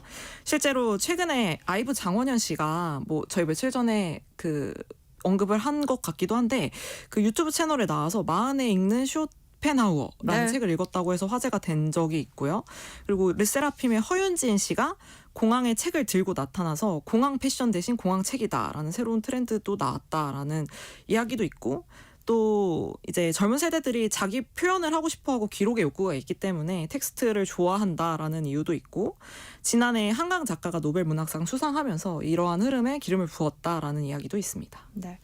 유행이라고는 하지만 그래도 아직 책이 좀 낯설게 느껴지는 분들도 있을 것 같아요. 독서에 입문하고자 하는 분들에게 팁을 좀 주세요. 아무래도 읽고 싶은 걸 읽어야 합니다. 네, 독서라고 하면은 있어 보이는 걸 읽어야 될 것 같은 의무감이 들잖아요. 필독서서 30 막 이런 것들 이제 뭔가 부담감이 드는데 사실 익숙하지 않으면 잘 안 읽히기 때문에 저 같은 경우도 필독도서 뭐 읽어보려고 노력했으나 실패했고요. 그래서 읽고 싶은 흥미가 있는 영역의 책을 고르시거나 뭐 오래 읽는 것이 익숙하지 않으시면 시집 같은 거 읽어보시는 거 추천드리고 조금씩 자주 읽는 거. 그러니까 쇼폼에 익숙해졌잖아요. 저희가 요새 영상도 길게 못 보는 시대이기 맞아요. 때문에 하루에 한 장, 뭐 10분 정도라도 괜찮으니까 점진적으로 독서 시간을 늘려 나가시는 거. 또 앞서 언급했던 과시적 독서를 일부러 하시는 것도 하나의 방법이 될 수 있을 것 같습니다. 저 인스타그램 계정을 운영하던 당시에 그거 올리려고 책을 읽었거든요. 그런 식의 시도도 해보시는 거 추천드리겠습니다. 네. 9970님이 올해는 혼자 키운 딸이 결혼식을 합니다. 가슴이 벅차요. 혼자 지내다 보니 라디오는 가족 같은데요. 하루 종일 듣는 라디오 중에 세모정 가장 사랑합니다. 특히 책 이야기하는 월요일 북마크 기다려요. 월요병이 없어질 정도로요. 또 전주리 아나운서의 톡톡 튀는 진행도 너무 좋고요. 정말 빈틈없이 진짜 좋은 방송이네요. 다음에 주PD의 소원 청취율 1등 꼭 이루어지시길 바랍니다. 라고 보내주셨어요. 자, 오늘 주하영 PD와 텍스트 힙 유행에 대한 이야기 나눠봤는데요. 또 다음 주 수요일에도 체험 삶의 현장 기대하겠습니다. 고맙습니다. 감사합니다. 세상의 모든 정보 여기서 마무리하겠습니다. 모바일 커피 쿠폰과 한돈 세트 당첨자는요. 홈페이지 공지사항에서 확인하실 수 있습니다. 끝으로 각 푸른 하늘에 읽히지 않는 책 함께 들으시고요. 저는 내일 다시 찾아뵐게요. 지금까지 아나운서 전주리였습니다. 고맙습니다.